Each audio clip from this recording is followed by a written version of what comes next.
Je vais vous parler d'un livre qui s'appelle « Le Saloon des derniers mots doux » de Larry McMurphy aux éditions Gail Master. C'est un livre totalement incroyable qui nous parle d'une pléthore de personnages dans l'Est américain, quelque part entre le Kansas, l'Arkansas, le Texas, peu importe finalement, à la fin du 19e siècle. On commence par les frères Harp. L'un est docteur, l'autre est dentiste. Ils sont tous les deux portés sur l'alcool, sur les femmes, sur le jeu et sur la gâchette, tout ce qui fait le Far West finalement.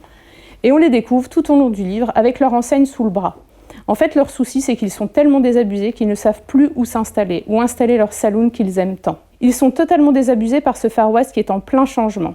Dans la galerie de personnages, on va découvrir un lord anglais et un cow-boy qui se sont associés pour posséder le plus grand troupeau de tout le Far West. Le lord anglais passe encore, mais un lord anglais accompagné d'une de ses deux femmes légitimes qui se trouve être la fille d'une concubine d'un sultan turc, elle-même accompagnée d'une demoiselle de compagnie créole, là, plus rien ne va plus dans le Far West. Le Far West, c'était mieux avant, surtout quand les Indiens ne vivaient pas en réserve. Heureusement, il en reste quelques-uns, dont le célèbre Satank, qui est un véritable tyran. Tous ces personnages font de ce livre un véritable ovni, et ce, pour notre plus grand bonheur.